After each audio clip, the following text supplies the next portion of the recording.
Te invitamos a conectarte al programa Un Encuentro con Jesús, difundiendo todo el consejo de Dios para tu vida. Que seas mi universo, no quiero darte solo un rato de mi tiempo. Un Encuentro con Jesús, por el canal de YouTube y Facebook, todos los lunes y jueves a las 21 horas de Argentina. Que seas mi universo. Un programa de cara a la actualidad, reflexiones, noticias del ámbito cristiano y la palabra de Dios. Oh Jesús, es mi deseo, que seas mi universo. Un Encuentro con Jesús, dirige Rodolfo Vargas. Que seas mi universo.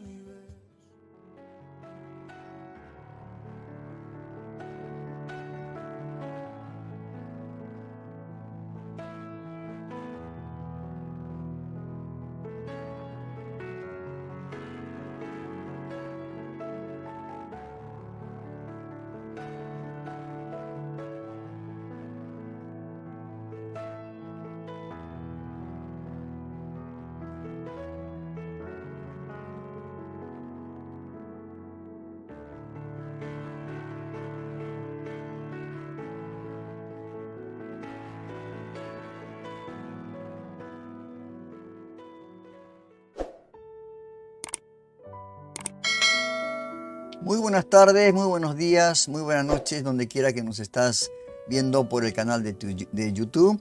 Estimados suscriptores, nos gustaría invitarlos a unirse a nosotros en otro programa especial como este, de Un Encuentro con Jesús, en nuestro canal por YouTube. Este programa ha sido diseñado para ayudarlo a conectarse con Jesús de una manera más significativa y experimentar su amor y su gracia. Creemos que este programa ha sido una experiencia que cambiará su vida de todos ustedes, ya sea que sea usted un suscriptor nuevo o que ya sea un suscriptor que por muchos años nos está siguiendo. Lo invitamos a ser parte de este evento y a compartir estas bendiciones con otros y con otras familias. Así que marquen sus calendarios, ¿no? Y asegúrense de sintonizar nuestro canal de YouTube los días lunes con el programa Noticiero Cristiano y los jueves con el programa Un Encuentro con Jesús. No podemos esperar de verte allí y experimentar a Jesús juntos. Gracias por tu continuo apoyo y esperamos que siempre estemos juntos para continuar este camino hacia ese lugar donde Jesús fue a preparar para cada uno de nosotros. Dicho esto, agradezco a Dios por este tiempo. Tenemos mucho material en este día para compartir la palabra de Dios, que es importante, la música. Tenemos una entrevista en la parte de la entrevista de la semana. El entrevistado de la semana vamos a tener al pastor Miguel Núñez. El pastor Miguel Núñez es un doctor infectólogo, hablando en una conferencia, hablando acerca del matrimonio homosexual y cómo aconsejar a estas personas. Esto es un tema muy hermoso que lo invito a que permanezca en nuestra sintonía para que usted pueda más o menos enterarse lo que opina este pastor. Y realmente yo lo vi ya, así que me interesó mucho, por eso quiero compartir con ustedes esto. ¿Qué más tenemos? Tenemos el viaje a través de la Biblia. Vamos a ver el libro de Cantar de los Cantares, un resumen en 8 o 9 minutos que mientras se va relatando, se va graficando, ¿no?, el relato. Así que realmente un programa con mucha bendición, el programa del día de la fecha. Comenzamos con algo que realmente nos tiene que preocupar en el día de hoy, y es presentar el Evangelio a los que no conocen. El Señor dijo que tenemos que ir y predicar el Evangelio a toda criatura. Este es el mandamiento, esta es la gran comisión que nos dio el Señor. Entonces, yo digo, a veces la pregunta surge, ¿no? Dice, ¿por qué es difícil? ¿Por qué es difícil presentar el Evangelio al mundo? ¿Cuál es el problema? ¿Por qué estamos tan cómodos en las 4 paredes de la iglesia? Estoy hablando de lo externo, ¿verdad? Porque todos somos la iglesia, nosotros formamos todos la iglesia, ¿no? Pero la parte externa, la parte física, podríamos decir, estamos tan cómodos que no nos preocupamos tanto en cumplir esa gran comisión que el Señor nos dejó. Y por eso es difícil. Algunos dicen, pero es difícil presentar el Evangelio al mundo, hablar claro. ¿Cuál es el mensaje específico? Porque a veces no sabemos presentar el mensaje del Señor, ¿verdad? Ahora, cuando se trata de su actitud hacia el mundo, todo cristiano tiene una realidad y tiene dos opciones, ¿verdad? Puede tratar de escabullirse, de escaparse de este compromiso, lavarse las manos, por decirlo, así, total, yo soy ya salvo y mi familia, y bueno, ya está. Normalmente asiduo a la iglesia, concurro asiduamente a la iglesia, y bueno, con eso ya estoy. Y qué gran mentira, ¿no? Qué gran equivocación. Y lo otro, que hay gente que quiere involucrarse, ¿no? Totalmente. Averiguando la forma, estudiando, viendo la forma de llegar a las personas de una manera positiva, ¿no? Con el Evangelio del Señor. Ayer estuve conversando por teléfono con un hermano y me comunicaba, ¿no? La muerte de una persona que conocí, una persona que tenía un negocio ¿cómo le puedo decir?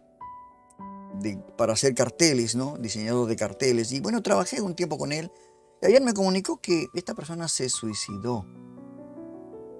Motivos, yo todavía no sé cuáles fueron los motivos, pero le dieron la noticia que se suicidó. Y él me compartió esta situación porque me decía si yo había conversado con él en el tiempo que yo estaba con él. Era una persona muy cerrada, muy en su trabajo y no te daba lugar a poder conversar de esto. Entonces no había manera de presentar el Evangelio a esta persona. Y lamentablemente tomó esa decisión equivocada, ¿no? Como la que tomó Judas, ¿no? Cuando también fue y no pudo soportar esa traición que le hizo a su Señor. Y instigado por el demonio, Satanás, el diablo, tomó la decisión de quitarse la vida. Y bueno, yo creo, hermanos queridos, que esto que a veces es difícil de presentar al Evangelio, le fue a un personaje de la Biblia, a un personaje bíblico, le fue muy fácil. Y le estoy hablando de Daniel. Este joven profeta llamado Daniel fue el que presentó de una manera, pero tremenda, a Dios, a su Señor. Y cuando vemos en la segunda mitad del capítulo 2 de Daniel, yo quisiera que usted lo lea todo el capítulo 2 porque es importante, es hermoso. Y la mitad, más o menos a la mitad del capítulo 2, verso 22, 23 más o menos, lo vemos hablarle a Daniel, al rey pagano Nabucodonosor, acerca de un sueño notable que tuvo el rey, ¿no? Uno que abarcó el futuro, en ese momento el futuro, hasta pasado, presente y futuro, hasta la segunda venida de Cristo. Esto muestra el libro de Daniel. Ahora, vamos a considerar en este tema, hermanos, de por qué es tan difícil presentar el Evangelio. Y Daniel nos va a explicar la manera tan sencilla, ¿no? Y vamos a considerar 4 formas en las que habló Daniel y cómo puede ser nuestra guía para nosotros también. Porque algunos dicen, pero no sé qué hablar, cómo presentarlo al Señor. Y está ahí. Y por eso tienen vergüenza, no se animan, prefieren estar todos los domingos en la iglesia, comiendo la palabra, ¿no? Y después con eso ya le parece que es basta. Y no es así. Nosotros tenemos que cumplir una gran comisión. llevar el Evangelio, predicar el Evangelio, a tiempo y fuera de tiempo, decía el apóstol. ¿Verdad? Entonces, Daniel realmente fue un profeta, el cual presentó el Evangelio a Nabucodonosor de una manera muy interesante, que sería bueno que tomemos este ejemplo para guiar nuestras propias interacciones con los incrédulos. Porque hay personas que tienen facilidad de palabra y esto les sería bueno también, ¿verdad? Ahora, la confianza proviene del hecho de que el mensaje que compartes es la verdad de Dios. O sea, no es tu historia. Son verdades de Dios. Las personas más efectivas para compartir su fe son aquellas que confían en creer en su fe. ¿Te das cuenta? O sea, y además tiene alguien que nos va a dar esa inspiración, nos va a dar esa gracia, que es el Espíritu Santo. Porque Él es el que convence de pecado, de justicia y de juicio. ¿Cierto? La primera, la primera forma en la que Daniel habló a Nabucodonosor fue que Daniel habló con autoridad. Esto es lo primero. Habló con autoridad. Y le dijo, ¿no? Le daré la interpretación al rey, dijo en el verso 24. Este es el sueño y ahora diremos su interpretación. En el verso 36 también menciona esto. Y el verso 45 dice, ¿no? Cierto es el sueño y cierta su interpretación. O sea, habló con una autoridad, con una seguridad. Porque no era su historia, no era su opinión, sino que era lo que Dios le había dado. Daniel no dudó, hermanos queridos. Esta es la gran importancia, ¿no? No dudó. Hablaba en un tono, había un tono de autoridad en su voz. Y la autoridad tiene que provenir de Dios. ¿Verdad? Ahora, ¿por qué? ¿Por qué habló con esa autoridad, no? Con esa autoridad Daniel, porque esta era la palabra de Dios y lo que Dios le había dicho. Y por autoridad no me refiero a arrogancia, ¿no? Como para decir, mira, yo soy el que interpreta sueños, yo solamente puedo interpretar sueños. No había ninguna arrogancia en él. Había confianza en quien estaba depositada su fe.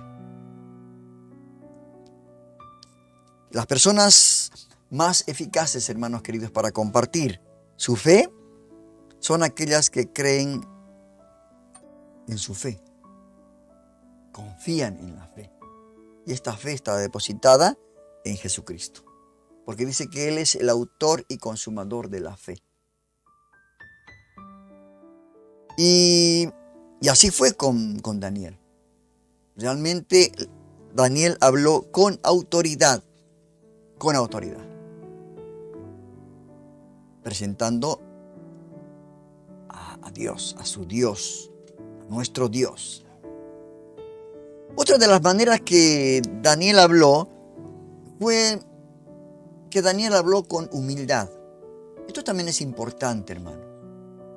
La humildad dentro de nosotros. Vamos a leer leemos el verso del 26 al 30. Y Daniel sabía lo que el rey había soñado y lo que significaba. Fácilmente podría haber dicho, ¿no? Él, con su arrogancia, como decía, ¿no? Que él era un profeta el más sabio del mundo. Decirle, mira, yo soy el profeta más sabio, ahora escúchame. Esa manera arrogante, ¿no? De Daniel. Pero no, en el lugar de esa palabra, dijo, hay un Dios en el cielo que lo hace todo. Mire usted, no soy mejor, más inteligente o más sabio que nadie. Qué hermoso. Por eso cuando recuerdo las palabras de Juan el Bautista, decía, ¿no? Yo soy la voz que clama en el desierto. No decía yo soy el profeta, No, no, no, no, no. Él decía yo soy Juan, nombraba su nombre. No, yo soy esa voz que clama en el desierto. Y en esta oportunidad dijo, es necesario que yo mengüe y que Jesús crezca. ¿No? Otra manera de humildad. Y a veces muy poco lo tenemos nosotros. Siempre está el ego, ¿no? El de querer decir, no, pero yo, por mi oración, porque yo sé más la palabra, porque yo puedo enseñar, porque yo soy el único maestro en la iglesia que puede enseñar. No, Daniel utilizó humildad. Y cuando hablas con un incrédulo para presentar el evangelio, la humildad es importante. Porque el incrédulo va a detectar, ¿no? Porque como su rol se rola con todo tipo de personas, va a detectar si hay arrogancia en ti. O si vos lo estás teniendo por una persona insignificante. ¿Verdad? Entonces, la humildad es importante. La humildad es importante. Pero no solamente tenés que tener autoridad, sino que tenés que tener humildad. Y esto es importante. Así que tenemos que escuchar, aprender a escuchar a la persona con la que estás conversando. Después puedes averiguar cuáles son sus preguntas, inquietudes, darle la verdad en dosis, ¿no? No te apuntes a ti mismo. No digas yo, no. Sino, señala siempre a Dios. Lo dijo Daniel. Hay un Dios en el cielo que lo sabe todo. Yo no sé nada. Tu sueño lo interpretó Dios. Qué hermoso, ¿no? Otra de las cosas como Daniel presentó el evangelio a Nabucodonosor fue porque Daniel habló con precisión. Daniel habló con precisión. O sea, tenemos que Daniel habló con autoridad, acompañó humildad, y ahora Daniel va a hablar con precisión. Precisión. Lo que interpretó como profecías realmente sucedió, hermanos queridos, en el curso de la historia. Eso vemos en los versículos 31 al 45, que yo le animo a que lea este capítulo 2 de Daniel. Es muy importante, y en sí, todo el libro de Daniel. El sueño de Nabucodonosor sobre una estatua, ¿no? Polimetálica, de un hombre, representaba diferentes tiempos y reglas de la humanidad. La de Nabucodonosor, que está en los versículos 37 al 38, el imperio medio persa, que está en el verso 39, el imperio de Alejandro Magno, el verso 39, y el imperio romano en los versos 40 al 43. Pero la mejor parte es la última parte de todo este sueño de interpretación, ¿verdad? Era el reino eterno. Y dice el verso 44, en los días de estos reyes, el Dios del cielo levantará un reino que no será jamás destruido. Y este es el reino de Cristo, que también se cumplirá. Y esto en cuestión de tiempo, hermanos. Porque como está el mundo entero, realmente está muy enfermo el mundo. Es un paciente que está en estado de coma. Ya no le queda, ya está, creo, desahuciado, hermano. Me atrevería a decir. El juicio de Dios es inminente. Y se va a cumplir este sueño que tuvo Nabucodonosor y que interpretó Daniel de parte de Dios. Entonces, además de presentar el evangelio, estamos presentando los acontecimientos futuros de lo que Dios va a hacer. Qué hermoso. Y por último, Daniel, hermanos queridos, habló con victoria. con victoria, porque logró el resultado deseado. Todo esto que le habló a Nabucodonosor, hermanos queridos, acá en el verso 43, 46 a 47, dice: entonces el rey Nabucodonosor, mire usted, cuando se aplican estas formas, este modelo, ¿no? El cual sería bueno tomar el ejemplo, ¿no?, de los tantos que hay, pero en este caso, esta forma de presentar el Evangelio fue algo de triunfo, algo positivo, algo de victoria. Porque dijo Nabucodonosor: entonces el rey Nabucodonosor se postró sobre su rostro y se postró ante Daniel y mandó que le presentaran una ofrenda e incienso. El rey respondió a Daniel y dijo: verdaderamente tu Dios es Dios de dioses, Señor de reyes y revelador de secretos, ya que tú pudiste revelar este secreto. ¿Qué tal? Qué final como un broche de oro hermoso. Ahora, ¿se lo llevó él toda la gloria a Daniel? No. Le dio la gloria a Dios. Porque él mismo dijo al empezar: solo Dios puede interpretar y Dios solamente sabe todo.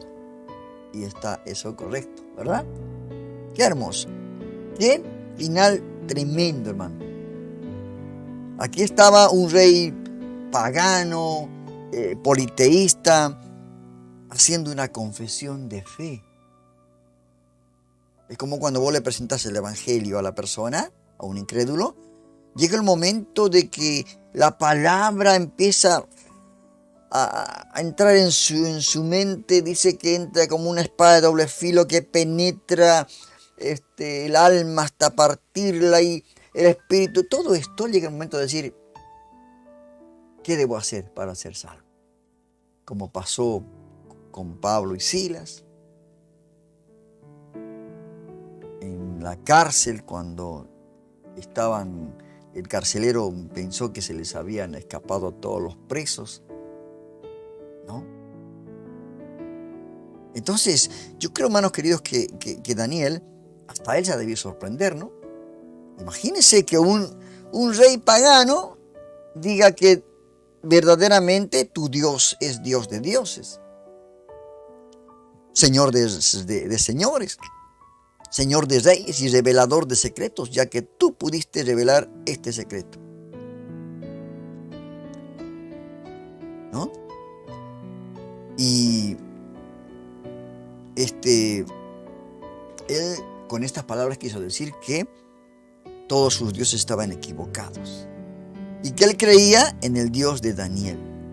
Mire usted, porque claro, vinieron quizás muchos a querer interpretar el sueño y no pudieron. Fue Daniel. Y si leen los dos últimos versículos del capítulo, hermano, descubrirás que Daniel fue ascendido. Mire este resultado. Fue ascendido, lo que eventualmente le dio mayor influencia. Y todo porque se atrevió a hablar las verdades de Dios en una cultura pagana a un rey pagano. Y a veces, por eso la pregunta, ¿no?, del principio que les decía: ¿por qué es tan complicado presentar el Evangelio a las personas incrédulas? ¿Por qué la hacemos tan difícil? ¿Por qué la iglesia, porque no tiene manera de presentar el Evangelio, se queda ahí encerrada en sus cuatro paredes? De la casa a la iglesia, de la iglesia a la casa. La iglesia está dormida. La iglesia está trabajando muy light. Y el enemigo está tomando terreno, está ganando terreno, hermano. En conclusión, ¿qué podemos decir de todo esto que leímos y todo esto que vimos? Hablar claro del Evangelio del Señor es una tarea esencial, importante, para aquellos que desean compartir su fe cristiana. pero de una manera efectiva y comprensible. Entonces es importante que haya en nosotros el deseo de compartir la palabra de Dios. En cualquier lugar. Yo, por ejemplo, estoy utilizando esta tecnología, las redes sociales, para ir a llenar en todo lugar, poner en todo lugar, que la palabra esté introducida en todas las redes sociales. Hablando del Señor, hablando del camino, de la verdad, la vida, para que tengan un encuentro con Jesús, como es el nombre del programa. Y esto es lo que debemos nosotros pensar. Pero, lamentablemente, no se puede presentar el Evangelio de una manera positiva y contundente y con resultados, porque no se conoce la palabra, no se conoce el mensaje del Evangelio. Muchos dudan, muchos no saben, muchos no estudian, muchos no leen la palabra, no saben cuál es la palabra Evangelio, qué significa. No saben adaptar el mensaje al contexto, porque cada persona es única, con diferentes trasfondos culturales, creencias y experiencias de la vida. Por eso es importante adaptar el mensaje del Evangelio en el contexto específico de la persona con la cual estás hablando. Porque puedes estar en otro país, en otro lugar donde la cultura es diferente, es distinta. Y tratemos de evitar siempre palabras, términos religiosos que pueden ser confusos para alguien que no está familiarizado como nosotros.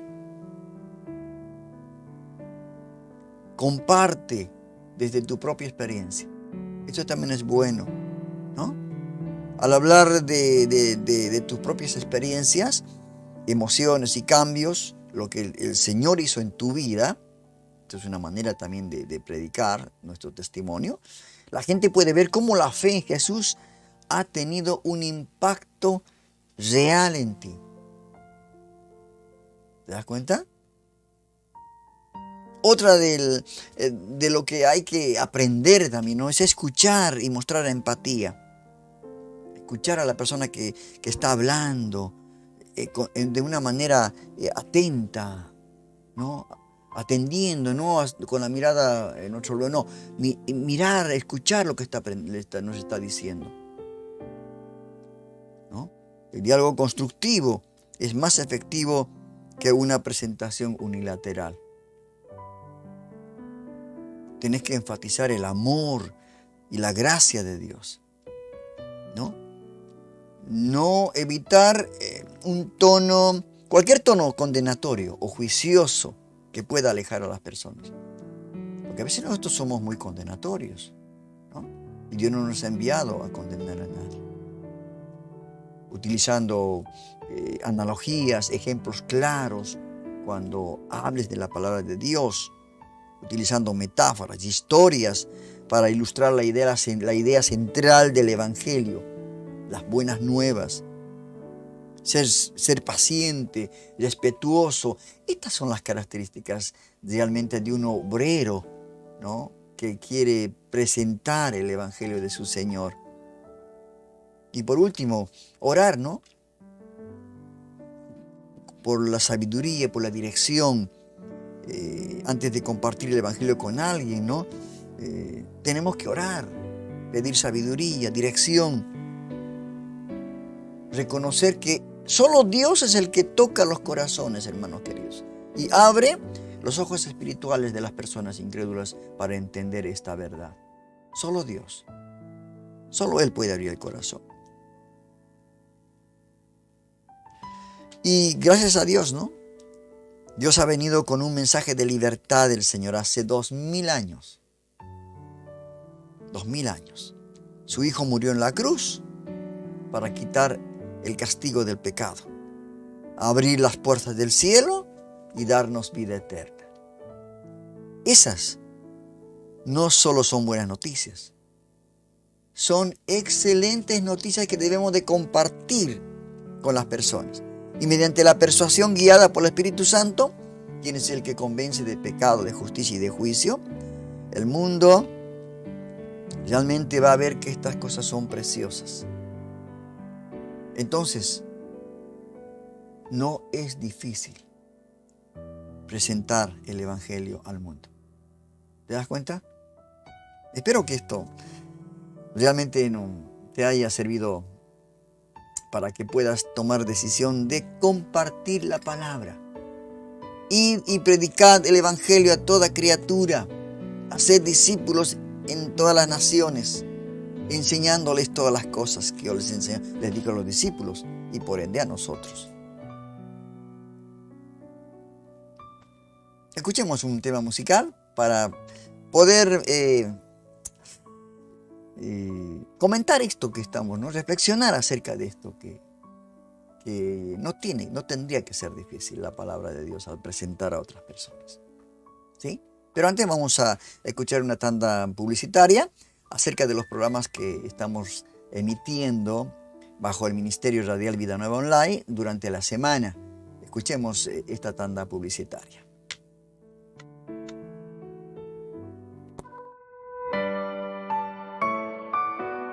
Porque todos los momentos son especiales con Dios. Te invitamos a continuar con nuestra música. Radio Vida Nueva Online. Play Store Vida Nueva Online. Tu radio amiga. Difundiendo todo el consejo de Dios.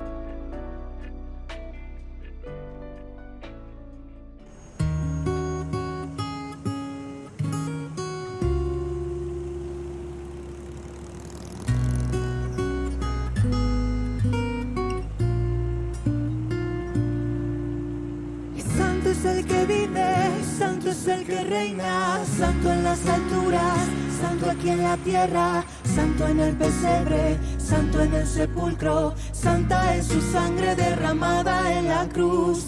Santo es el que vive, santo es el que reina, santo en las alturas, santo aquí en la tierra, santo en el pesebre, santo en el sepulcro, santa es su sangre derramada en la cruz.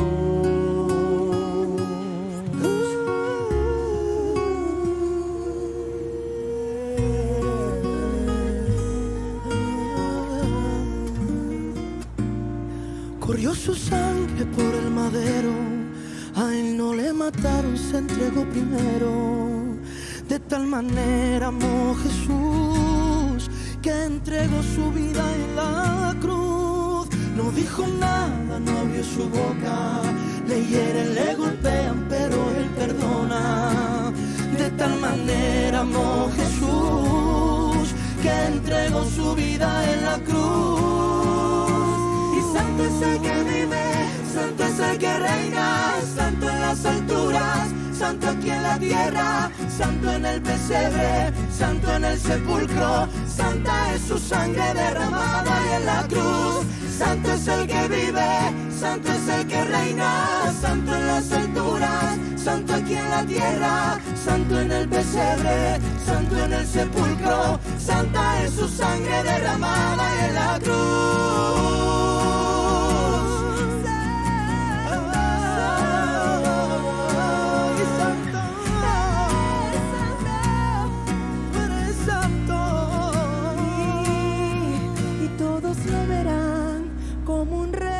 Las nubes volverá, coronado en poder y autoridad, el Cordero y León reinará.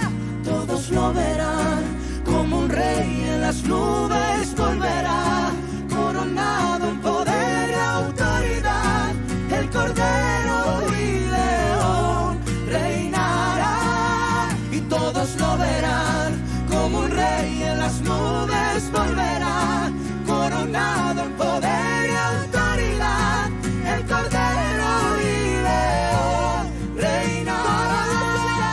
Todos lo verán, como un rey en las nubes volverá, coronado en poder y autoridad, el Cordero y León reinará.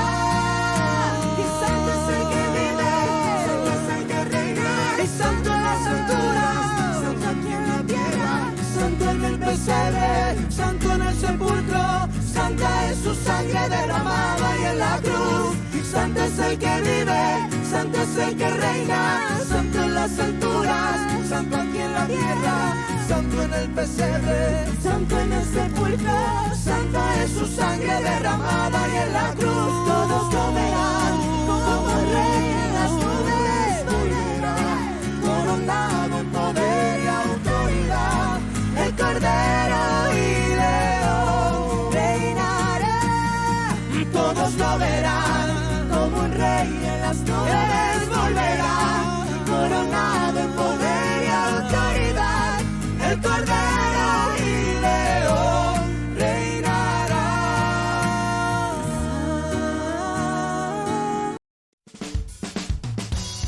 Estás conectado a tu programa Un Encuentro con Jesús, difundiendo todo el consejo de Dios al mundo. Un Encuentro con Jesús por el canal de YouTube, todos los lunes y jueves a las 21 horas de Argentina. Dirige Rodolfo Vargas.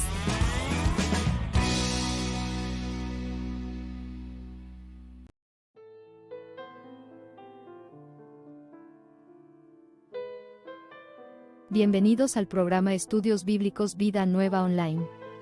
Estos estudios están diseñados para aquellos que desean profundizar su conocimiento en la palabra de Dios. Nuestro objetivo es llevarles un estudio bíblico sólido basado en la Biblia para ayudarles a comprender mejor la verdad de Dios y cómo aplicarla en su vida diaria. Únanse a nosotros en estos estudios bíblicos y experimenten la verdad de Dios de una manera nueva y edificante. Dirige Rodolfo Vargas. Tu palabra es verdad presenta desde lo alto una palabra directa a tu corazón. Más allá de todo te entregas. Un momento para reflexionar sobre temas de actualidad. Fue más allá.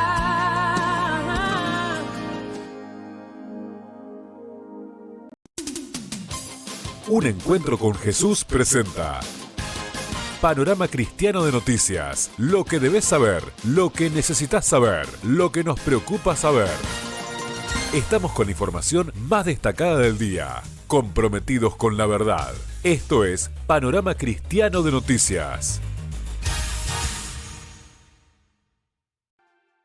Cada vez estamos más cerca de que el mundo acabe. Desastres, guerras y pandemias se repiten en los titulares una y otra vez.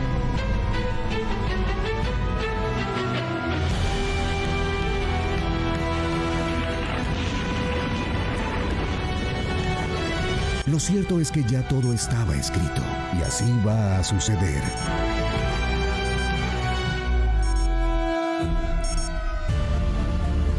Pero también Dios tiene un plan escrito para ti y quiere revelarte una verdad que salvará tu destino. La verdad de Jesucristo. Conoce cómo la verdad de Jesús puede cambiar tu vida.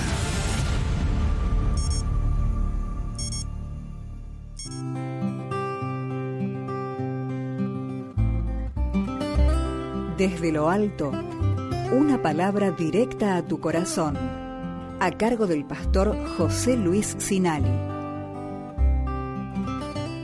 La Biblia dice: todo me es lícito, pero no todo conviene. Todo me es lícito, pero no todo edifica. Todas las cosas me son lícitas, mas no todas convienen. Todas las cosas me son lícitas, mas yo no me dejaré dominar de ninguna. En la vida cotidiana, usamos filtros para protegernos y proteger nuestras cosas. Un auto utiliza filtros para el aceite y la nafta, para impedir que entre basura y perjudique el motor. En verano usamos filtro solar para proteger la piel de los rayos solares. Usamos protector de pantalla en la computadora para proteger nuestros ojos. Filtro que nos protegen en lo físico. Sin embargo, en el terreno de la mente y del espíritu, nos tragamos cualquier basura y nos exponemos irresponsablemente a las influencias dañinas. Esta siempre es una señal de inmadurez. Un filtro permite que pasen el aceite o la nafta, pero no la basura. El filtro nos ayuda a separar lo bueno de lo malo. Hay que evitar dos extremos, el de la tapa y el de la boca abierta.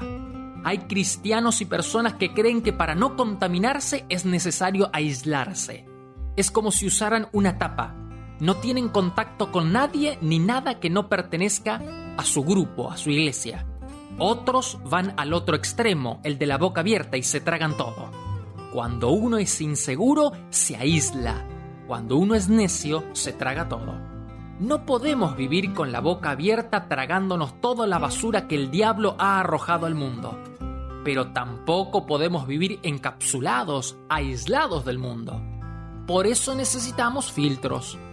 Para reconocer lo bueno de lo malo necesitamos 3 filtros. El primer filtro es el de lo conveniente. Es decir, preguntarse, ¿me conviene? ¿Me hace bien? Los judíos religiosos en la época de Jesús vivían sujetos a códigos. Tenían listas de lo que estaba prohibido y de lo que estaba permitido.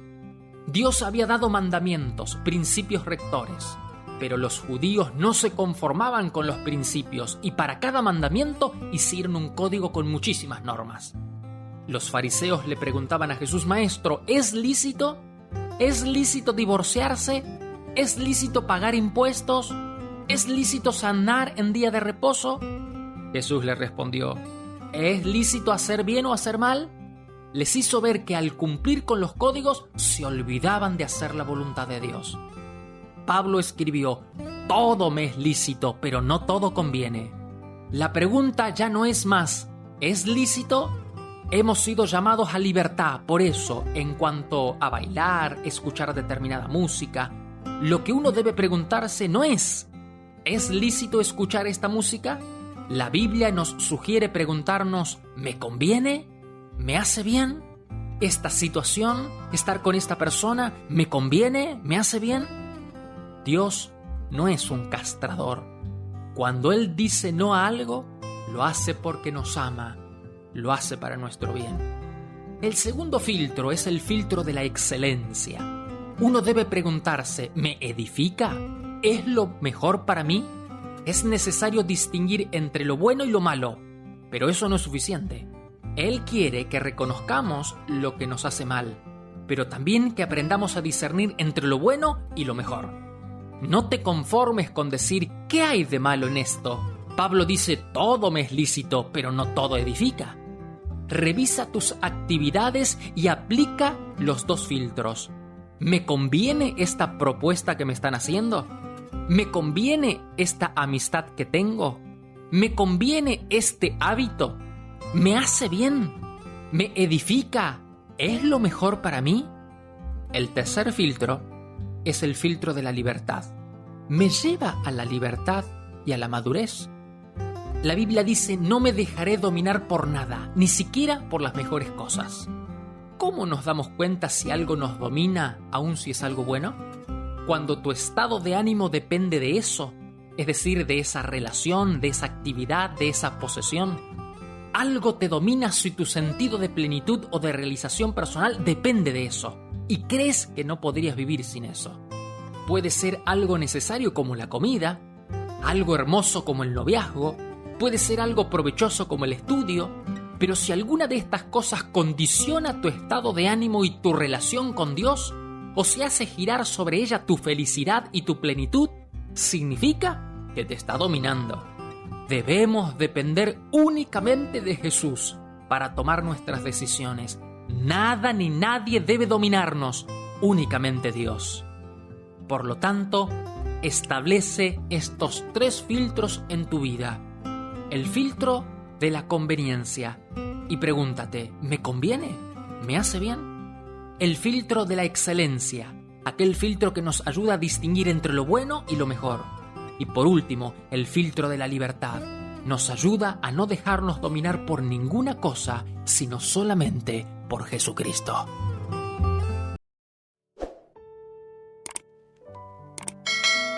Qué hermosa reflexión, queridos hermanos, acerca de los filtros, ¿no? Qué tremendo. Gracias, Pastor Sinali, por enviarnos sus reflexiones tan cortitas, pero muy profundas, como para realmente saber qué estamos haciendo, ¿no? Y el apóstol Pablo lo dice, todo me es lícito, pero no me dejaré llevar por eso, ¿no? Y esto es algo que nosotros tendremos que aprender a distinguir cuando a las cosas que hagamos, preguntarnos, pasar por esos filtros. Muy buena la reflexión y realmente sería bueno tomar nota de esto también. Hay un problema mayor hoy en día, la falta de madurez espiritual, de realmente ser cristianos llenos del Espíritu Santo, como cuando en Jerusalén vino el Espíritu Santo y fueron todos llenos, ¿no? Para poder testificar, para tener poder, para hablar, cosas realmente asombrosas lo que el Señor hizo. Pero hay un problema, ¿no? ¿Por qué el ser humano no puede llegar a la plenitud de Cristo? ¿Por qué no puede llegar a la estatura de Cristo? ¿Por qué no puede madurar el cristiano? ¿Por qué no podemos realmente vivir constantemente en el Espíritu, aún estemos en este mundo? ¿No? Como decía el pastor, no podemos estar encerrados en una burbuja de cristal, sino estamos en el mundo, pero no somos del mundo. El tema de hoy, como está en el cartel en la pantalla, dice, tu mayor problema es tu pecado. El mayor problema, porque no podemos realmente madurar, no podemos crecer, no avanzamos, no seguimos subiendo las escaleras de la cual habla en una de sus cartas el apóstol Pedro, es por el pecado. Es por el pecado. En Isaías, el capítulo 59, verso 2, dice, el problema está en que sus pecados los han separado de Dios. Por causa del pecado, Dios ha escondido su rostro de ustedes y ya no quiere escucharlos. Mire, hermano, hasta dónde esto está hablando a los creyentes, ¿verdad? A los que aceptaron a Cristo en su corazón, a los que le dijeron no al pecado y sí a Jesús, no a la muerte, sí a la vida, a los que sepultaron su vida pasada, su viejo hombre en las aguas, y salieron de las aguas con una nueva vida, una vida nueva. Hoy en muchas culturas no piensan que el pecado es horrible, es feo, ¿no? De hecho, muchas personas piensan que el pecado es divertido. Piensan en los medios, o sea, pensar en los medios, lo que está pasando, ¿no? Programas de televisión, los memes en las redes sociales y las películas que usan el pecado como algo gracioso. Y esto es una estrategia de Satanás, ¿verdad? Lograr que te rías de las mismas cosas que pusieron a Jesús en la cruz. Mira lo que te estoy diciendo, hermano, ¿no?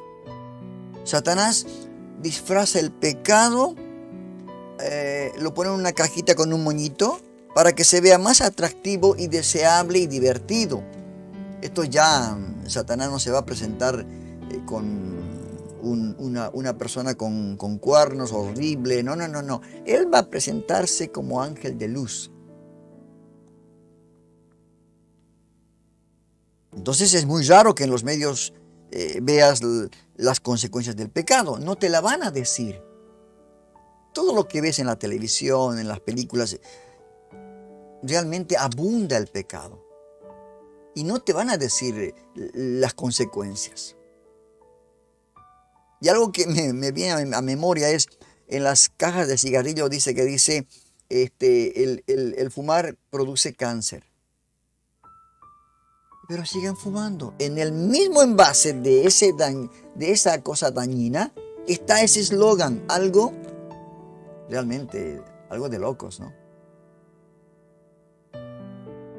Ahora, si quieres saber qué feo, qué desastroso es realmente el pecado y qué daño ocasiona, mira a Jesucristo sangrando en la cruz. sufrimiento de Jesús demuestra lo mucho que cuesta pagar por tus pecados. En Él fueron todos nuestros pecados. Mire lo que llegó a tal sufrimiento. La cruz muestra el daño que hace el pecado.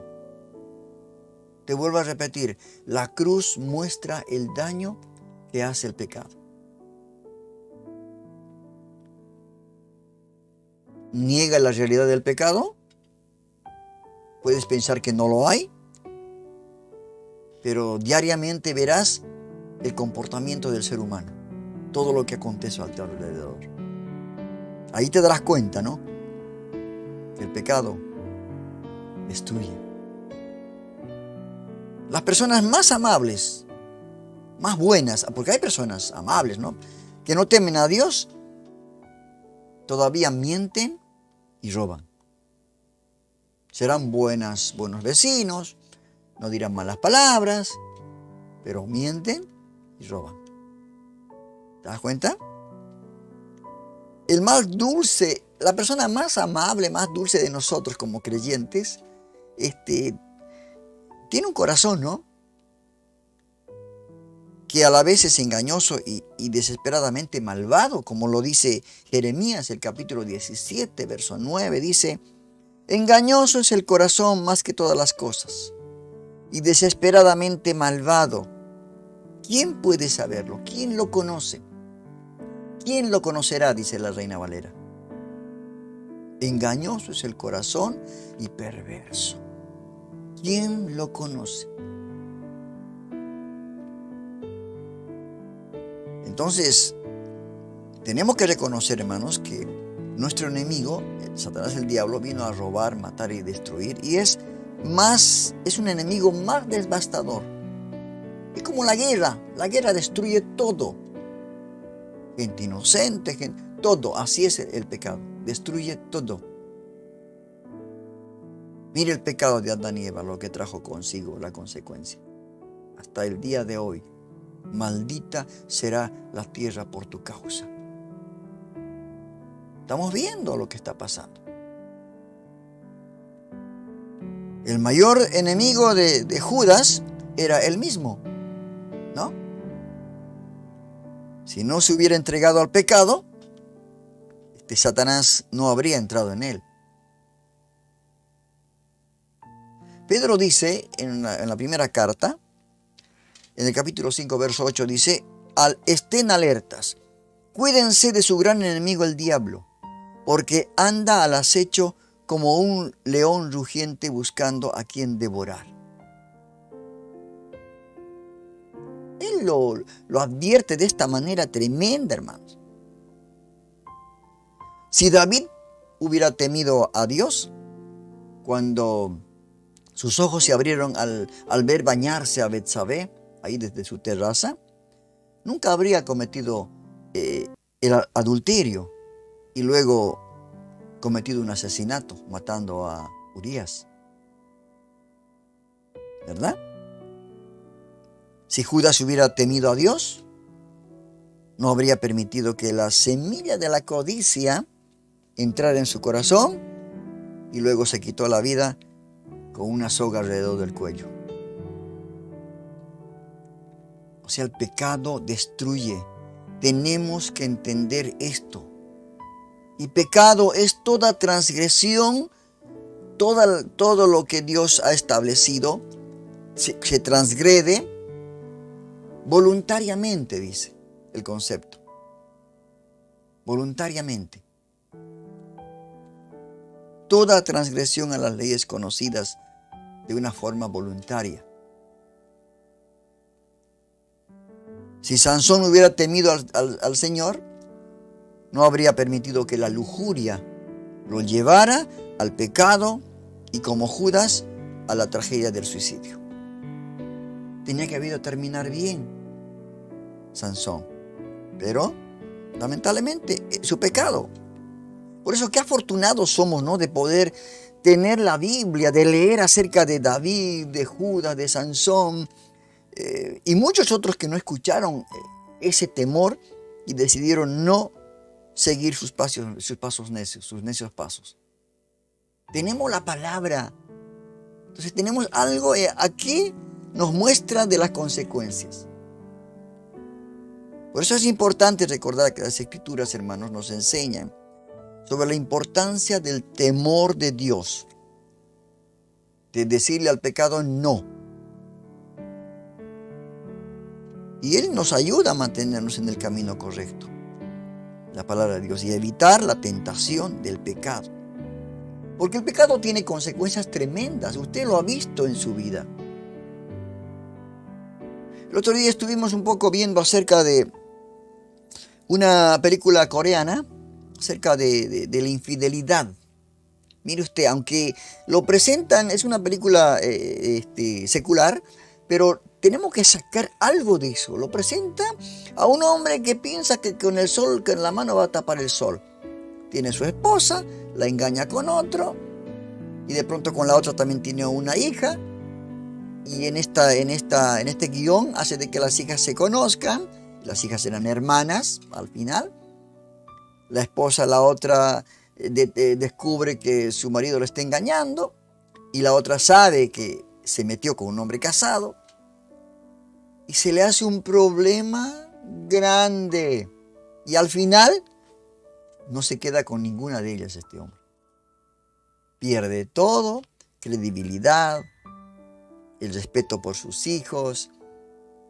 Tremendo. El pecado destruye todo lo que está al alcance. Por eso debemos de pensar, ¿no? Dice, someteos a Dios y el diablo huirá de vosotros. Es importante que podamos vivir bajo la sombra del Altísimo y decirle no al pecado. Porque el pecado primeramente nos aísla de Dios, nos separa de Dios, se corta la comunión, el diálogo con Dios. ¿Y por qué? ¿Cómo que por qué? Algunos preguntan, ¿no? Pequé, ¿y por qué Dios no me...? Y porque Dios es santo. Dios es 3 veces santo y tú no lo eres. Yo soy santo, dice. Y sin santidad nadie verá a Dios. Este es el problema. El pecado crea un conflicto, hermanos, y pone distancia entre tú y Dios. Este es el grave problema. Isaías nos dice, ¿no? Al principio leímos que el problema está en que sus pecados lo han separado de Dios. Por causa del pecado, Él ha escondido su rostro de ustedes y ya no quiere escucharlos. No, es una situación tremenda, hermano. Es muy tremenda la situación. El pecado siempre deja distanciamiento a su paso entre tú y Dios. Te aleja de Dios. Rompe la comunión con Dios. Por eso es que nosotros debemos de cada noche, al terminar la jornada, tenemos que confesar nuestros pecados, arrepentirnos, para que Dios tenga misericordia de nosotros y nos dé una oportunidad más cada día.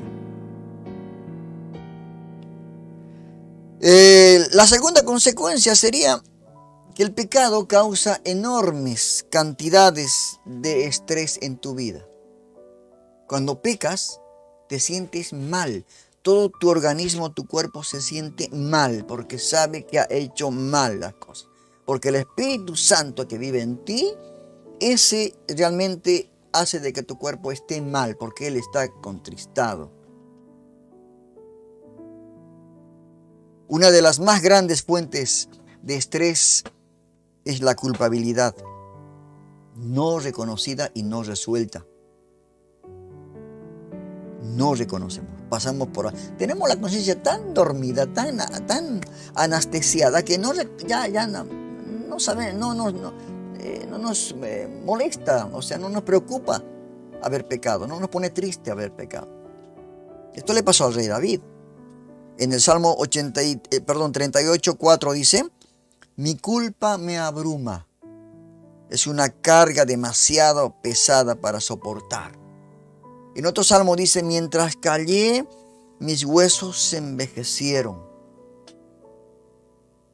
Es que no podemos ocultar el pecado. Cuando pecamos, estoy hablando a los creyentes, a la familia de Dios, a los que aceptaron a Cristo, a los que son sellados con el Espíritu Santo.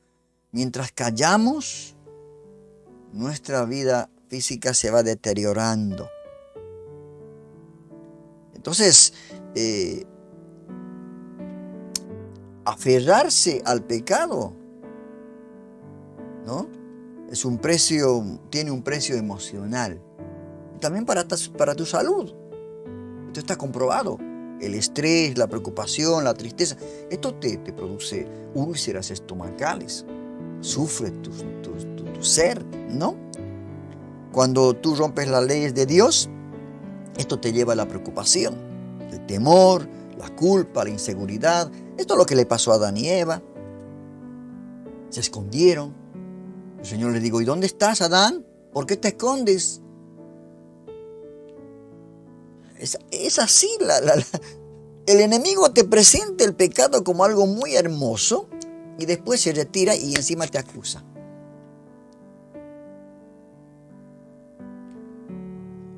Pasó con lo contrario con Caín, ¿no? Cuando lo mató dijo, no sé. Mira lo que quería ignorar el pecado, hermano. Y encima le dijo al Señor, yo no soy guarda de mi hermano.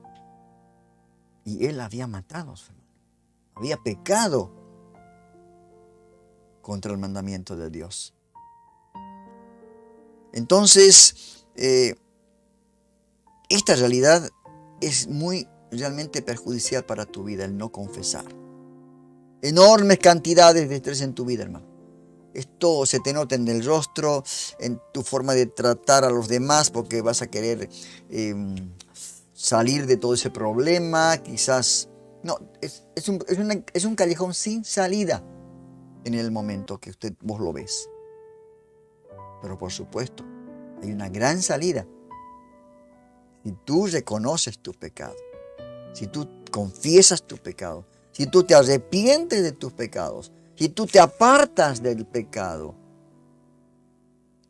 Después el salmista David confesó, crea en mí, oh Dios, un corazón noble. No te apartes de mí. No se aparte de mí tu Santo Espíritu. No me eches de tu lado. Fue tremenda esa oración que hizo David después de haber pecado, ¿no? Betsabé, haber matado a su marido, Urías. Y por último, el pecado te condena. Otra de las consecuencias. El pecado te condena. Cuando violentamos las leyes de Dios, el mundo por eso está realmente en el ojo de la tormenta. Porque no le interesa, lo que está pasando en el mundo. Las noticias que nos enteramos de los días lunes, Panorama Cristiano de Noticias, es algo aberrante. El mundo, hermano, no le interesa, no tiene temor a Dios. Entonces, esto es una condenación. Y cuando pecamos nosotros, el pecado te condena, te hace prisionero. Y cuando violentas las leyes de Dios, siempre hay una penalidad. Eres reo a muerte. Dice, por cuanto la paga del pecado es la muerte.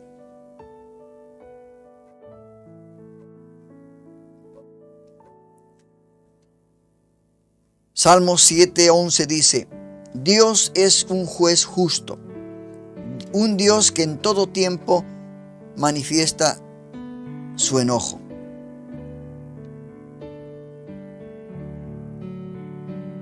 Ahora, quizás piensas, ¿no? Piense que tu mayor problema es un conflicto en una relación. O sea, vos piensas que ese es tu mayor problema, ¿no?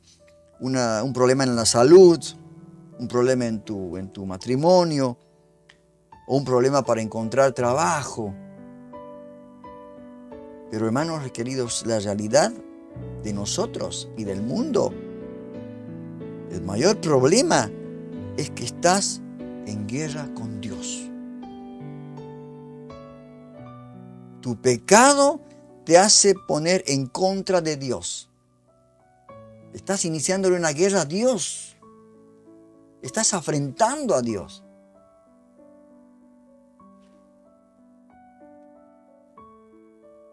Y por eso es lo que estás tan frustrado, tan amargado, tan de mal carácter.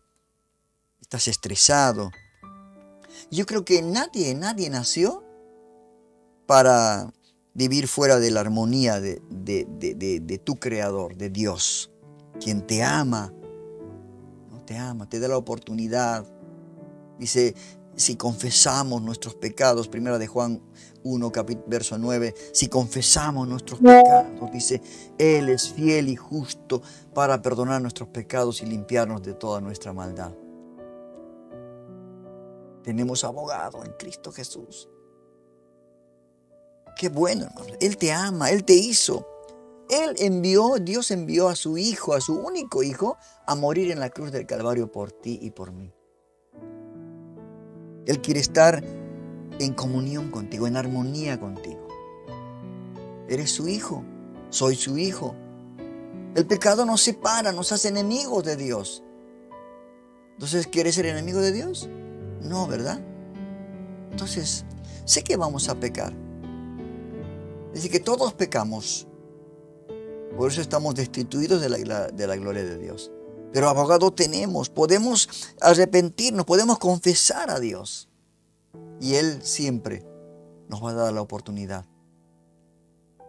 Que si confesamos nuestros pecados, dice, Él es fiel y justo, para perdonar nuestros pecados y limpiarnos de toda nuestra maldad. Darnos cada día una vestidura nueva, blanca. Yo te animo a que hoy te arrepientas de tus pecados. Y no solamente hoy, sino cada día. Porque siempre pecamos. Desde que abrimos nuestros ojos a la mañana, el pecado está a la puerta. Siempre. Pero hoy, arrepiéntete, confiesa a Dios tus pecados, para que puedas estar en paz con Dios. Y si estás en paz con Dios, porque si Dios está contigo, ¿quién estará en contra de ti? Así que no queda otra oportunidad, ¿verdad? Que entregar nuestra vida a Jesús. Entrega tu vida a Jesús. Vamos a continuar con el programa. Después de hablar de este tema, realmente que me llamó la atención a mí mismo, porque muchas veces hasta yo soy un pecador, muchas veces peco. Pero cuando llega la jornada tengo que pedir a Dios que me ayude a no persistir en eso. Porque no es cuestión de pedir perdón, arrepentido y después al día siguiente hacer lo mismo. No. Tenemos que trabajar en esa área. ¿Cuál es el área que no te permite crecer? ¿Cuál es tu mayor problema en cuanto a pecado? Bueno, hablando de pecado, el pecado de la homosexualidad es un pecado contra Dios. Eso es, la Biblia lo dice bien claramente. Vamos en el sector, la entrevista de la semana, vamos a escuchar al pastor Miguel Núñez, que es un doctor infectólogo, acerca de una conferencia que él dio y que me parece importante en esta oportunidad, porque vemos que también la Biblia dice que la homosexualidad es pecado. Pero acá lo presenta de una manera realmente con misericordia y con amor. Eso es lo que el Señor nos dijo. Y no te olvides del amor y la misericordia. Así que vamos a ver ya este tema que nos trajo el pastor Miguel Núñez, que es pastor de la Iglesia Bautista Internacional. Vamos ya a la entrevista de la semana. Bienvenidos a la entrevista de la semana. Este programa está diseñado para brindar una plataforma a destacados líderes y expertos en el ámbito cristiano, quienes compartirán sus conocimientos, experiencias y sabiduría para enriquecer tu vida espiritual. En la entrevista de la semana, exploramos temas relevantes para los creyentes de todas las denominaciones. Únete a nosotros en estos temas de vital importancia que serán tratados desde una óptica cristiana. Suscríbete a nuestro canal y activa las notificaciones para no perderte ningún episodio emocionante. Te esperamos en nuestro nuevo sector de la entrevista de la semana por el canal de YouTube. Que la paz y las bendiciones de Dios te acompañen siempre. Dirige Rodolfo Vargas.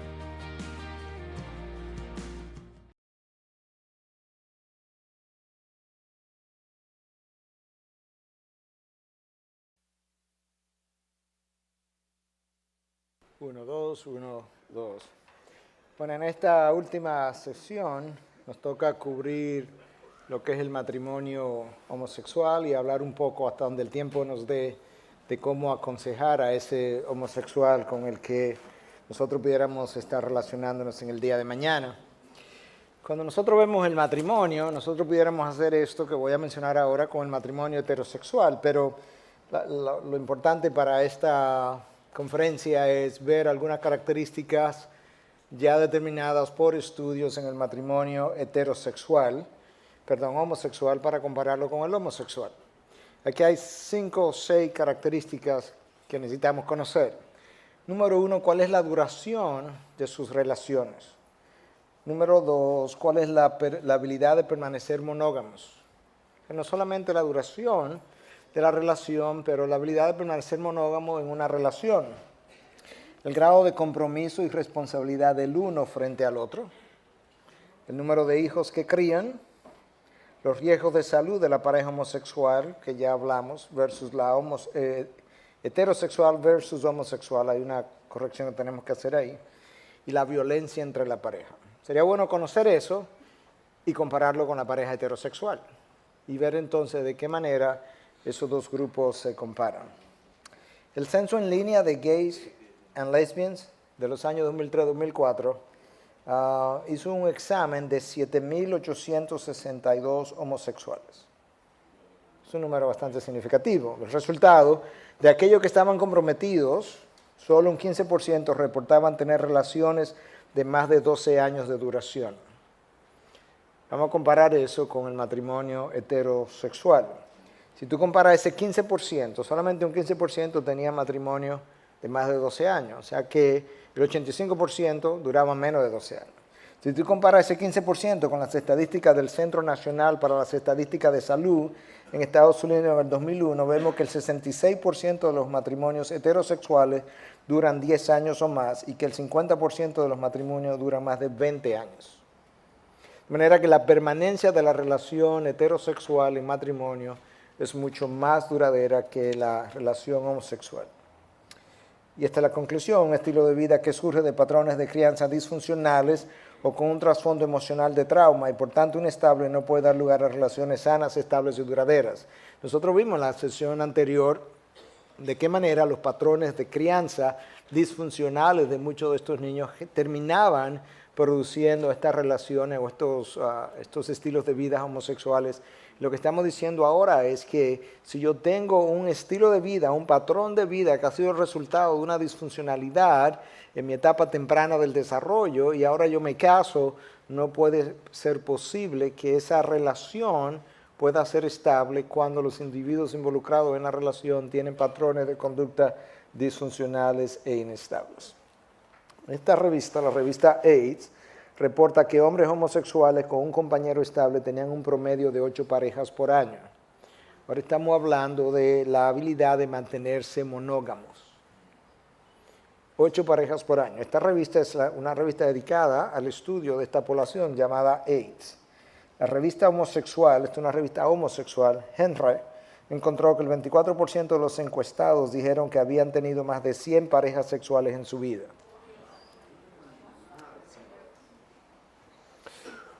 Cuando la epidemia del HIV comenzó, se hicieron enormes estudios, miles de pacientes en el área de San Francisco y New York. Esos estudios están ahí, pero hoy en día nadie quiere hablar de ellos. Yo no voy a mencionar mucho de los datos, pero voy a mencionar algunos de ellos. Esta revista, el Journal of Sex Research, o Investigación de Sexo, publicó un estudio basado en el perfil de más de 2.000 homosexuales mayores. Ese estudio revela que la mayoría reporta haber tenido de 101 a 500 parejas sexuales. un 10.2 al 15.7 tuvo de 501 a 1000 parejas, y de nuevo entre un 10.2 y un 15.7 reportaron tener más de 1000 parejas sexuales en su vida. Esa población es altamente promiscua, producto obviamente de patrones disfuncionales de crianza que no desarrollaron lo que se requiere en un niño o en una niña para que cuando tenga una relación pueda permanecer de manera monógama. Eso se reveló desde los años 80, tempranamente. San Francisco hizo muchos de estos estudios en California y están ahí, pero hoy no queremos hablar de ellos.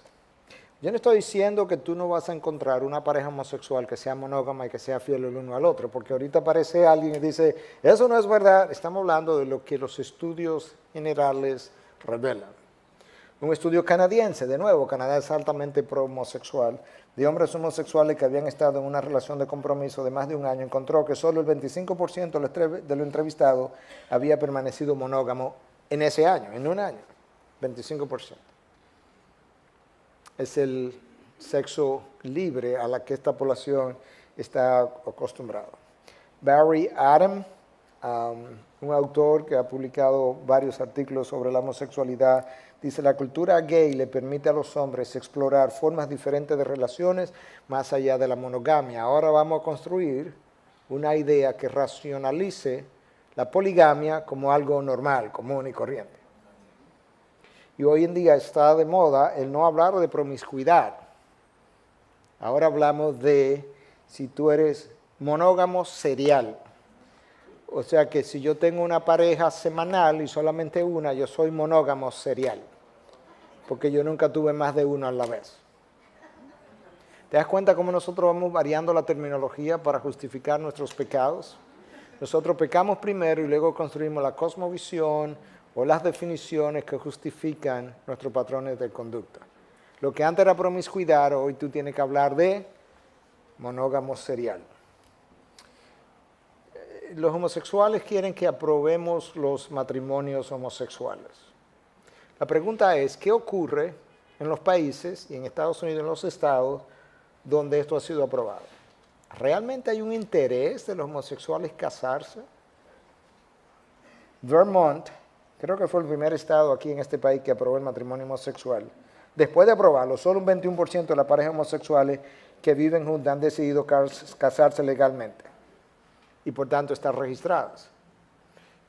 El otro 79%, ¿dónde está? Que estaban empujando tanto por la legalización de estos matrimonios. Holanda y Suecia, que tienen estos matrimonios aprobados y legalmente aprobados hace mucho tiempo, mira el porciento. Solamente un 2.1 y un 2.8 de las parejas homosexuales respectivamente han decidido legalizar su unión. Entonces ese otro 98% que no lo ha hecho, ¿cuál sería el propósito de tener estas uniones legalizadas? Simplemente es el esfuerzo por normalizar dentro de la sociedad un patrón de conducta que ellos han adoptado, pero que la sociedad, por toda la historia, había considerado como no sano para su supervivencia. El presidente de la Comisión para las Iglesias de Derecho de los Nuevos Modelos de Familia. Esto es más preocupante que cualquier otra cosa, porque este es el presidente de la Comisión para las Iglesias de Derecho de los Nuevos Modelos de Familia. El derecho al matrimonio es una manifestación del derecho constitucional a la libertad y del ejercicio o no de ese derecho a contraer matrimonio.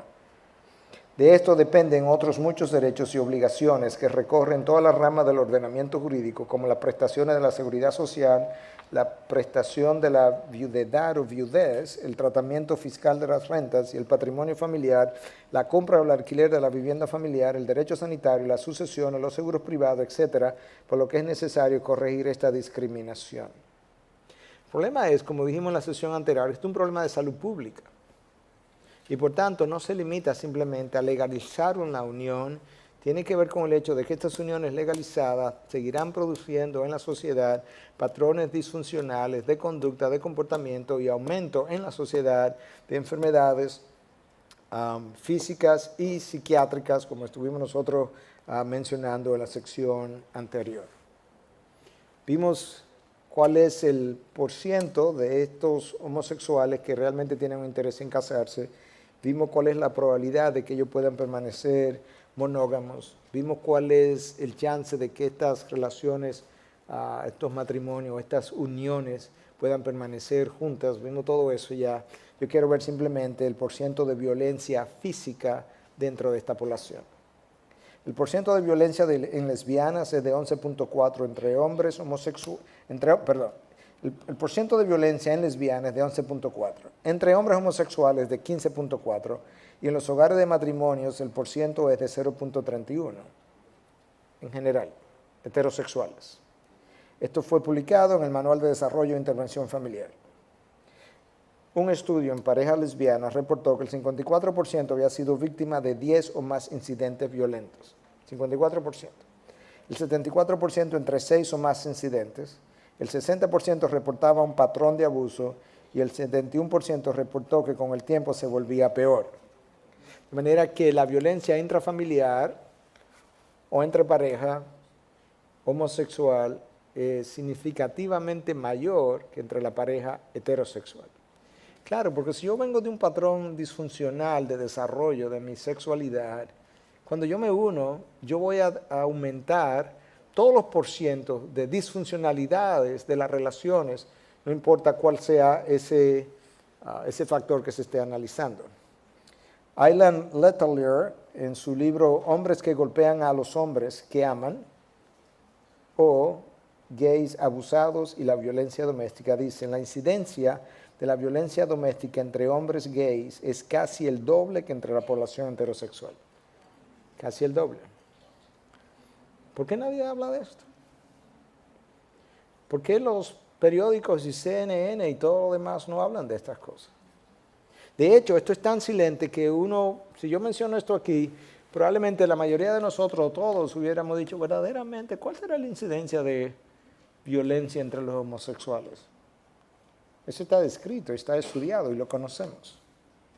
Entonces nosotros vimos que una pareja homosexual, el chance de casarse después que son pareja, si vemos a Suecia o Holanda, 2.1, 2.8. Si vemos a Vermont, el primer estado donde se legalizó el matrimonio homosexual en este país, 21%. La mayoría no está interesada en eso, pero seguimos empujándolo. Si nosotros vemos el tiempo en que estas parejas pueden permanecer unidas, solamente un 15% dura más de 12 años casada, comparado con más de 20 años en más del 50% de la pareja heterosexual. El índice de violencia intrafamiliar o entre parejas es mucho más en esta pareja que en cualquier otra. Entonces te das cuenta que nosotros tenemos altas disfuncionalidades dentro del matrimonio homosexual. Yo acorté esta parte porque yo no tengo el tiempo que tengo para cubrir ambos tópicos. Queríamos ver algunas pinceladas del matrimonio homosexual. Ya Edgar Aponte habló anoche acerca del diseño de Dios que nos sirve de trampolín, de trasfondo, de telón de atrás en términos de cuál es el diseño de Dios para la pareja. Y esto simplemente nos da una pincelada de cuán altamente disfuncional esa pareja es. Pero recordemos algunas cosas que yo dije en la sección anterior. Para mi desarrollo emocional saludable, yo necesito un padre y una madre. La madre frecuentemente es la figura que me da amor y cariño tierno. Ella está ahí para eso. El padre es la figura que frecuentemente me da aprobación y seguridad. Yo necesito esas dos figuras. Esas dos figuras están diseñadas por el Creador de manera distinta, biológicamente hablando incluso, para proveer cosas y hacer cosas que uno no puede hacer o que el otro no puede hacer. Si tú miras el cerebro de una mujer y miras el cerebro de un hombre, no son iguales. Estamos hablando de inteligencia. Tú miras el cerebro de una mujer, tú miras cualquier cerebro y tienen dos mitades unidas por algo que se llama el cuerpo calloso. Si tú miras el cerebro de una mujer, la unión del cuerpo calloso tiene un 40% más de fibras conectivas entre una mitad y otra que la que el hombre tiene. Esa es la razón por la que frecuentemente las mujeres pueden hacer 3, 4 y 5 cosas a la vez. ¿De qué se ríen? Y nosotros los hombres queremos hacer una sola cosa a la vez. ¿Cierto? No es un problema de inteligencia, es un problema del Creador. Él no hizo así. Él nos hizo más enfocados, menos emocionales, más dados a un solo carril. Tú pones a un hombre y a una mujer bajo resonancia magnética funcional y tú lo pones a hacer un ejercicio y tú ves que cuando tú miras el cerebro del hombre, en el cerebro del hombre se ilumina una sola área de una sola mitad del cerebro, uno a la vez. En la mujer se iluminan 2 y 3 áreas en ambas mitades todo el tiempo. Y esa es la razón por la que la mujer siempre tiene 4 y 5 de esas botellas en el aire, porque ella se va a trabajar y está llamando a la casa a ver qué van a cocinar, si tienen nanas que le cocinen, cuál es la temperatura del bebé, que si le dieron la medicina, y el hombre se va al trabajo y cuando llega al trabajo se le olvidó que él dejó un niño de 3 años con fiebre de 39, y a las 6 de la tarde él se acuerda, ay, verdad que tenía fiebre. Y esos 2 seres, tú no puedes juntar 2 hombres o 2 mujeres y pretender que cuando críen un hijo lo van a criar de una manera estable. Eso no se va a dar jamás en la vida. Dios no lo diseñó así, ni biológicamente están diseñados de esa manera. El hombre tiene algo que él puede dar y debe dar: liderazgo, dirección, seguridad. ¿Cuál es la necesidad primaria de una mujer? Sentirse amada, valorada y protegida. Eso lo da un hombre. Cuando tú tienes 2 mujeres, ¿quién le va a dar eso a esos niños?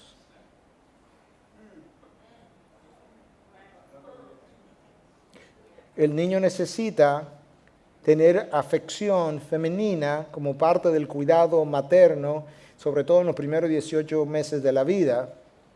Cuando tú tienes 2 hombres criando un hijo, ¿quién le va a dar eso al niño o a la niña? No, ellos no están equipados emocionalmente ni físicamente para poder criar un hijo.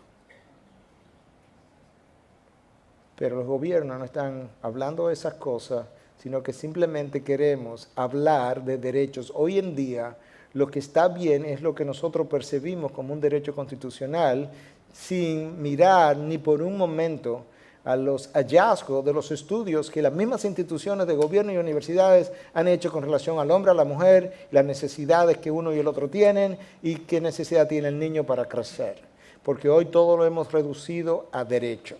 Y sobre todo en una nación como esta, donde lo más importante es mi derecho. Aunque todo el mundo se tuerza, pero lo más importante es mi derecho. Lamentablemente. Vamos a hablar un poquito acerca del homosexual y cómo aconsejarlo.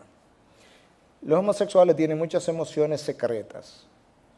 De hecho, los seres humanos tienen muchas emociones secretas. Y sobre todo en sociedades tan privadas como esta, mucha gente tiene muchas emociones secretas que no revela. Pero dentro de la comunidad homosexual hay muchas otras emociones. ¿Cómo se siente con frecuencia un homosexual? Sobre todo en su etapa temprana, antes de él declararse abiertamente homosexual y abrazar su comunidad homosexual. Se siente solo, muchas veces confundido, si es este mi patrón, si es esta mi sexualidad, porque a pesar de que él se siente con una atracción hacia el mismo sexo, hay algo en su interior que le dice que eso no es él. Se siente distinto a los demás, y se siente rechazado por el resto. Sí, porque él no tiene un comportamiento normal. Ahora, yo tengo que entender eso si yo voy a aconsejarlo, porque a la hora de aconsejarlo yo tengo que saber por dónde voy a entrar. Se siente que ha fallado como persona, porque muchas veces, recordemos en la charla anterior, ese niño varón que está creciendo, que quiere acercarse al padre, que quiere sentirse aprobado por el padre, pero tiene un padre que lo rechaza, que lo abusa físicamente, dándole golpe o verbalmente o no está ahí, él termina rechazando la figura masculina del padre, rechaza a otros hombres, rechaza su propia masculinidad y entonces él se siente que ha fallado como persona. Él se condena a sí mismo porque piensa que la razón por la que mi padre no me amaba, no me aprobaba, es porque yo tengo un problema, hay algo que está mal conmigo. en las etapas iniciales donde la conciencia le está diciendo, tú te sientes atraído por el mismo sexo, pero eso no está bien, eso no es lo que debe hacer. Él se siente culpable, él tiene una conciencia que lo acusa. Y de esa misma manera, muchas veces cuando él ha crecido en un hogar cristiano, él a veces se siente rechazado por Dios. Porque como él es un varón o una hembra y su atracción es por el mismo sexo y él piensa que está haciendo algo malo, su conciencia se lo está diciendo, entonces hay algo que le dice, Dios no está complacido con esto, y muchas veces ellos se sienten rechazados hasta por el mismo Dios. En principio, antes de ellos tener la identificación abierta y del famoso orgullo gay, muchas veces ellos tienen miedo a ser descubiertos. Tienen miedo de no encontrar otra salida. Y entonces, si yo no cambio, ¿qué voy a hacer? Y si se enteran, y se sabe. Temen al juicio de Dios, sobre todo cuando han crecido en un hogar cristiano con ciertos principios cristianos, y otra vez se tienen temor a las consecuencias. Obviamente, en la medida en que la sociedad cambia y en la medida en que la sociedad va normalizando esto cada vez más, en esa misma manera, muchas veces entonces estos temores se van perdiendo porque él va encontrando más rápidamente un grupo que le dice, no, tú estás bien, nosotros estamos ahí, nosotros pasamos por eso, no te preocupes, que así estamos nosotros, pero esto te va a pasar. Hay mucha ira, hay mucha hostilidad. Y yo sé esto por experiencia personal, porque lidiando con esta población que le mencioné, para quien yo tenía un estudio bíblico, me tocó conocer muchas de las emociones de ellos y muchas de las cosas que habían vivido, muchos enojados contra los padres y demás, por las experiencias que mencionábamos en la charla anterior, donde el padre no estuvo ahí, donde el padre lo abusó, otras mujeres que tuvieron incestos o que fueron abusadas por figuras masculinas, muchas veces eso nunca ha sido resuelto y ahora tienen un rechazo hacia esa figura masculina, con enojo, con ira, con resentimiento. Otras veces la ira es contra Dios mismo. Y entonces ahora tienen un mayor problema, porque están airados con los padres, están airados con Dios, yo me siento así, yo creo que yo he sido así toda la vida, pero hay una Biblia que dice supuestamente que yo no debería ser homosexual, pero eso es lo que yo soy, eso es lo que yo siento. Y entonces tú necesitas vivir con eso y tú comienzas a rechazar esa Biblia y a ese Dios como algo que tú podías aceptar para tú vivir con eso y no vivir acusado, no vivir sintiéndote de la manera que te sientes. La incidencia de depresión, de ideas suicidas y de suicidio está mucho más aumentada en la población homosexual que en la población heterosexual, como vimos en la sección anterior, en algunos casos de 3 a 7 veces mayor la incidencia de suicidio. Y eso se debe a todo esto que estamos viendo aquí, sentimiento de rechazo desde la niñez, desesperanza de poder salir de esto, se sienten atrapados como alguien que no tiene salida y ya tendría que quedarse dentro de su grupo homosexual.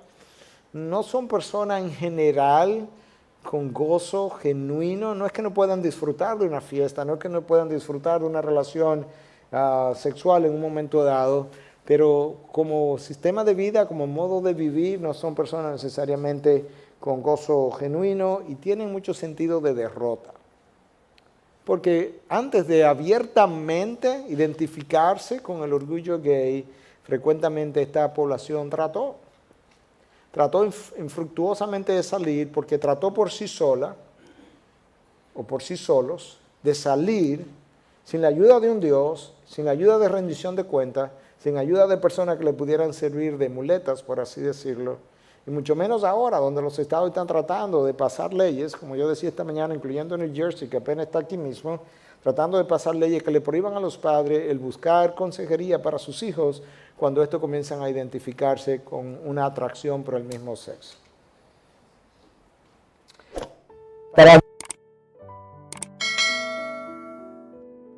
Agradecemos al doctor Pastor Miguel Núñez.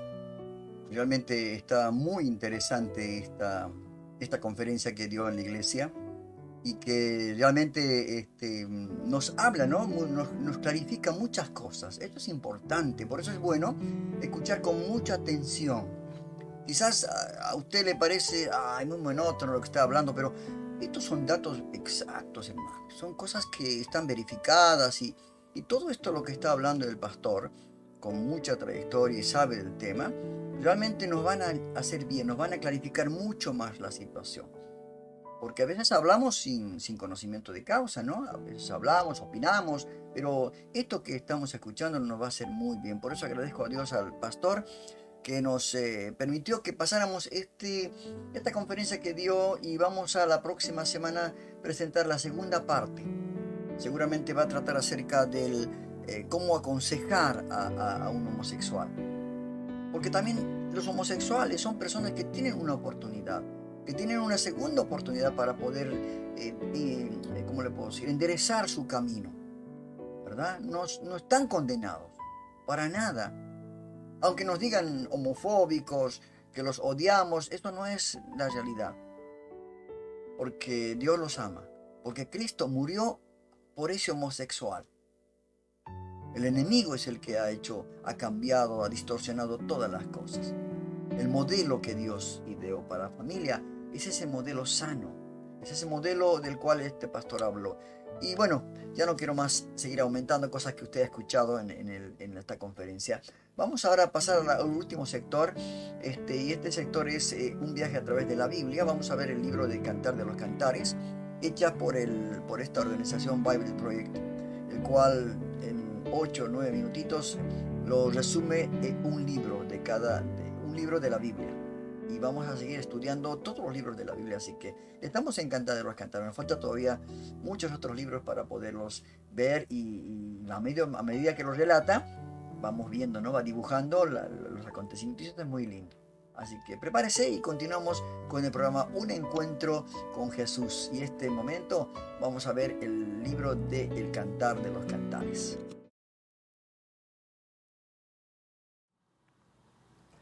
Cantar de los Cantares es un libro de la Biblia bien conocido, pero no muy bien entendido. Son 8 capítulos de poesía de amor, y aunque tiene una introducción y una conclusión, el libro no tiene ningún diseño literario rígido, y eso es porque es una colección de poemas. Y no se supone que sean diseccionados o desarmados. Se supone que sean leídos como un todo fluido y que simplemente sean disfrutados.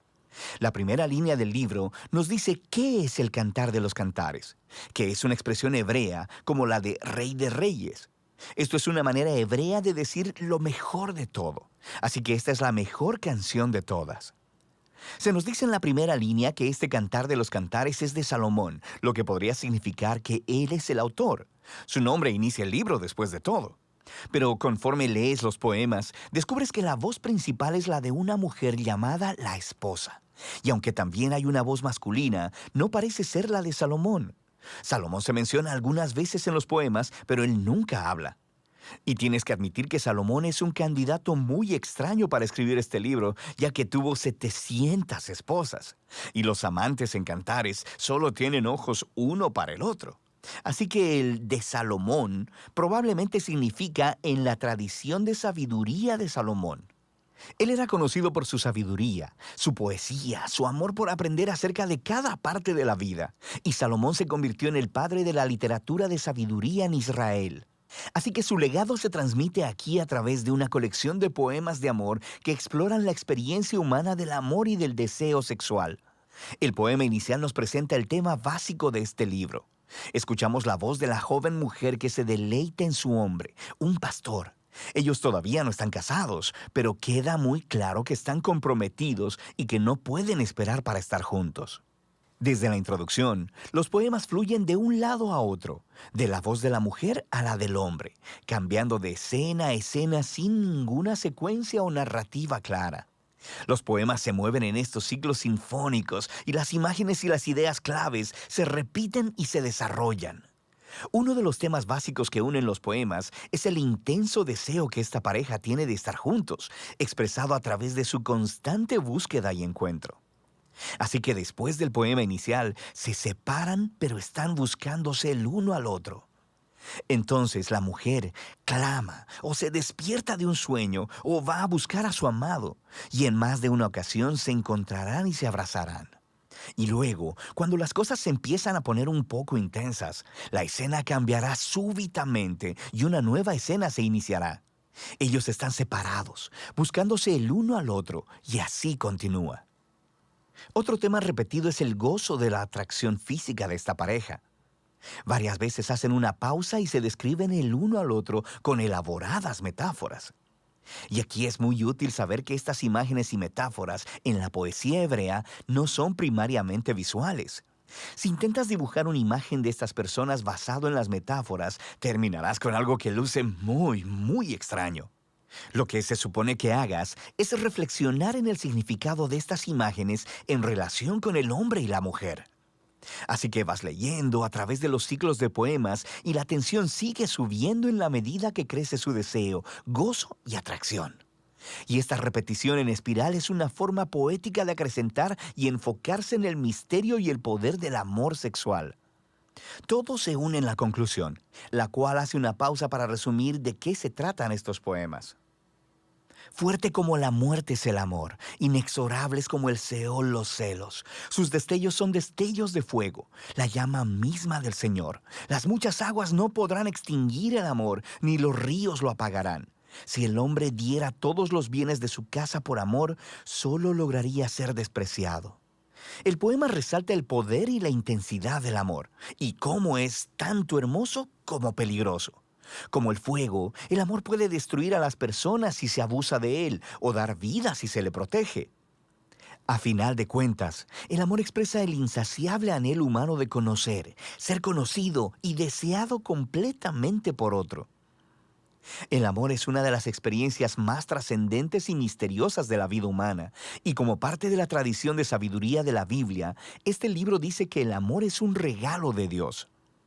Después de esto, tenemos un extraño poema acerca de Salomón, intentando hacer lo que el poema anterior acaba de decir que es imposible: comprar el amor. La mujer rechaza la oferta de Salomón, y luego el libro concluye con el hombre y la mujer, otra vez separados, y uno en la búsqueda del otro. Él clama para escuchar la voz de ella, y ella le suplica a él que huya con ella, y así termina el libro. Es un final completamente abierto, pero eso es muy parecido al amor, que nunca en realidad concluye, porque siempre hay algo más para descubrir y buscar en tu amado. Así que el verdadero amor no tiene final, y tampoco este libro. A través de la historia, la gran pregunta que provoca Cantares es: ¿por qué hay poesía de amor en la Biblia? A través de la historia, ha habido 3 interpretaciones principales de este libro. En la tradición judía se leía como una alegoría, cada personaje como un símbolo. La mujer es Israel, el hombre es Dios, y su amor es un símbolo del pacto entre Dios e Israel hecho en el monte Sinaí cuando fue entregada la Torá. Esta perspectiva fluyó en la tradición cristiana, pero los personajes fueron cambiados, así que se trata del amor de Cristo por su pueblo, la Iglesia. Y esta interpretación fue inspirada por las palabras de Pablo en Efesios 5, que el amor del esposo cristiano por su esposa es un símbolo del amor de Cristo por la Iglesia. Lo que es interesante es que en los últimos 100 años, en descubrimientos arqueológicos entre los antiguos vecinos de Israel en Egipto y Babilonia, ha aparecido toda clase de antigua poesía de amor que es muy similar al lenguaje y a las imágenes de Cantares. Vemos que la poesía de amor era una parte significativa del ambiente cultural de Israel, lo que ha llevado a que la mayoría de los expertos hoy vean a Cantares como lo que representa en sí mismo: un arreglo de poesía de amor israelita que reflexiona en el regalo divino del amor. Pero eso no significa que solo sea poesía de amor antigua. Hay una característica clave de estos poemas que resalta cuando los lees como parte del Antiguo Testamento, y es el abrumador uso de metáforas sobre un jardín. Hay ecos poderosos del jardín del Edén y de la escena idílica de la pareja casada en los primeros capítulos de Génesis. La imagen del hombre y la mujer desnudos y vulnerables, pero completamente unidos y seguros el uno del otro. Esto resuena en el trasfondo de Cantares. Es como si en estos poemas estuviéramos siendo testigos del amor de una pareja cuya relación está limpia de egoísmo y pecado. Así que a final de todo, la canción ofrece esperanza de que aunque nuestras relaciones son frecuentemente distorsionadas por el egoísmo, el amor es un regalo trascendente. Y esto debe apuntarnos a algo mayor, al regalo del amor de Dios que un día permeará y transformará su amado mundo. Y de eso trata Cantares.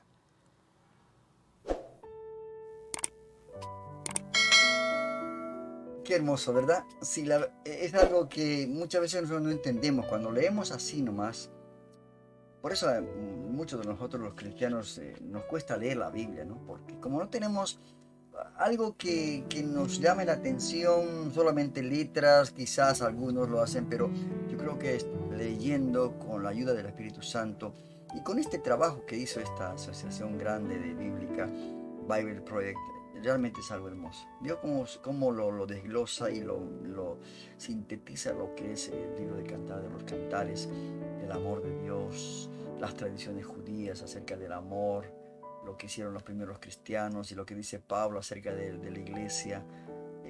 Yo creo que uno tiene que volcar todo esto a una, ¿cómo le puedo decir? A una, como soñar de que esto es, nosotros somos la iglesia, la esposa, y es así, ¿no? Y Jesús es el esposo. Él entregó su vida por su esposa. Esto hace alusión a la familia, ¿no? El esposo tiene que estar dispuesto a dar la vida por su esposa. Así que realmente muy hermoso el libro de Cantar de los Cantares. Estaremos en la próxima semana con un nuevo programa como este que hemos estado viendo, el Encuentro con Jesús. Y vuelvo, porque el micrófono ha estado ahí en la mesa, así que perdón.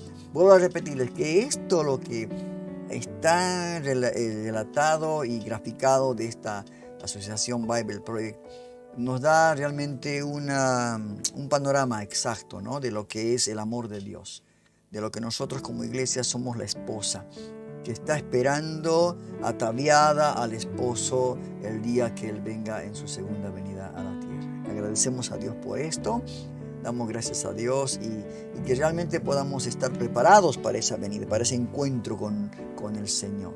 Gracias a Dios que podemos tener la tecnología y poder a través de esta llegar a muchas personas. Y en este día ya el Señor nos hizo un llamado para que podamos entregar nuestra vida a Cristo. Entreguémosle nuestra vida a Cristo, arrepintámonos, confesemos nuestro pecado y el Señor realmente te ama y el que va a transformar tu vida, va a cambiar tu llanto en gozo.